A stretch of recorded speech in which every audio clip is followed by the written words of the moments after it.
Assalamualaikum warahmatullahi wabarakatuh. Kami dari kelompok 4 ingin presentasi tentang pendidikan profesi guru atau PPG.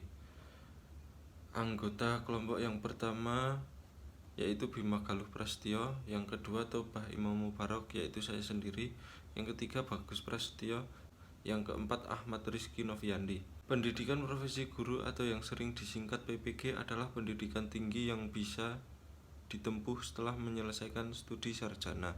Pendidikan profesi guru merupakan salah satu upaya pemerintahan untuk mempersiapkan tenaga-tenaga guru profesional untuk mewujudkan tujuan dari pendidikan nasional. Pengertian dari guru profesional sendiri adalah guru yang mampu menunjukkan kemampuannya dalam melaksanakan tugasnya sebagai tenaga pengajar. Kemampuan ini dapat ditandai dengan penguasaan kompetensi akademik serta kompetensi substansi atau bidang studi yang sesuai dengan bidang ilmunya. Saya Bagus, saya akan menjelaskan tentang penyelenggaraan PPG. Program PPG diselenggarakan oleh perguruan tinggi yang telah memiliki lembaga pendidikan tenaga kependidikan atau LPTK, serta telah memenuhi persyaratan dan ditetapkan oleh Menteri. Perlu diketahui bahwa penetapan LPTK oleh Menteri dilakukan berdasarkan hasil evaluasi yang dilakukan secara objektif dan komprehensif. Hasil keputusan oleh Menteri ini dapat berlaku selama 3 tahun, baru kemudian perguruan tinggi dapat memperpanjang penyelenggaraannya, yang tentunya harus ada evaluasi ulang. LPTK juga dilakukan evaluasi berkala oleh pihak yang diberi wewenang oleh Direktur Jenderal. Evaluasi ini tentu saja dilakukan agar kualitas program profesi tetap terjaga dan mampu menghasilkan guru-guru berkualitas. Syarat-syarat yang perlu dipenuhi guru ketika mengikuti program PPG adalah sebagai berikut. Nomor 1, lulusan S1 atau D4 dari program studi yang minimal telah terakreditasi B. 2, berusia maksimal 34 tahun yang dihitung sampai 31 Desember saat tahun pendaftaran. Yang ketiga, memiliki indeks prestasi kumulatif IPK minimal 3. 4, program studi S1 atau D4 linear dengan bidang studi program PPG dan sesuai dengan surat Dirjen Belmawa Kemristek Dikti. Yang kelima, calon peserta telah terdaftar pada Pangkalan Data Pendidikan Tinggi atau disingkat PDD Dikti. Yang keenam, bebas nafza dengan dibuktikan melalui surat keterangan dari BNN atau yang berwenang saat melapor diri. 7, sehat jasmani dan rohani dibuktikan dengan surat keterangan kesehatan dari dokter atau puskesmas. Yang kedelapan, surat tanda bukti berkelakuan baik dengan bukti surat keterangan dari kepolisian. Berikutnya, sistem pembelajaran program PPG atau Pendidikan Profesi Guru. Program ini mencakup perkuliahan, praktikum, dan PPL atau praktek pengalaman lapangan yang dilakukan dan dipantau secara langsung oleh tim dosen secara intensif. Ya, sedangkan praktikum dan praktek pengalaman lapangan dilaksanakan melalui tatap muka dengan pelaksanaan proses pembelajaran dan kegiatan pembelajaran lain sebagainya. Setiap calon guru harus mengikuti pembelajaran yang diselenggarakan oleh LPTK.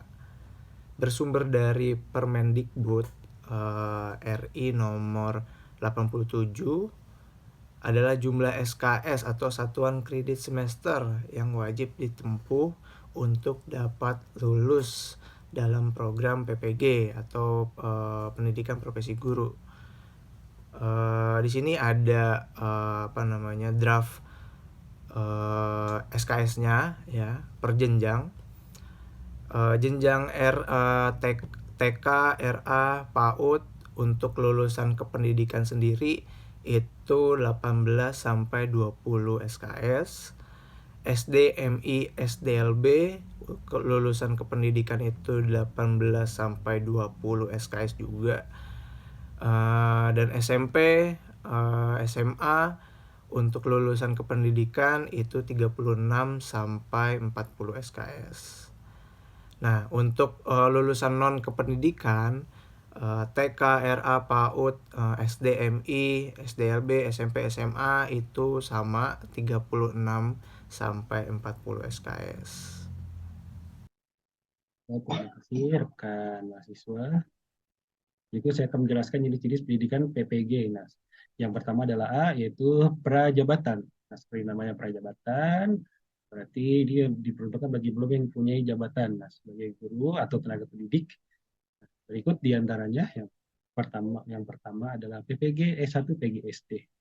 Ya, pendidikan ditempuh selama 1 tahun, 18 sampai 20 SKS, PPG PGSD ini untuk S1 dan juga D2 jurusan PGSD yang sudah dimulai dari tahun 2019 sampai 2012 lalu. PPG S1 ya, yang berbasis berasrama yaitu bagi lulusan MIPA. Nah, pendidikan ditempuh 1 tahun 18 sampai 20 SKS yang dilaksanakan pada 2009 sampai 2012 lalu. Nah, selanjutnya adalah PPG SM3T yang berprogram sarjana yang ditempatkan di daerah terdepan, terluar, dan tertinggal di daerah. Nah, website resminya ada di http://seleksi-dikti.go.id SM3T. Nah, sudah ada 6 angkatan ya. Berikutnya adalah PPG Sekolah Menengah Kejuruan atau Sekolah SMK yang dilaksanakan sudah dari 2012 lalu. Berikutnya adalah PPG terintegrasi pendidikan, yaitu bagi lulusan SMA dari tempat 3T, nah, pribadi yang sanggup dari akta pendidikan dalam multigrade, masa pendidikan 9 semester, PGG Prajabatan bersubsidi, yang dibuka pada Kemendikbud Dikti, yang dimulai pada 2020 lalu, yang semua biayanya ditanggung oleh pemerintah.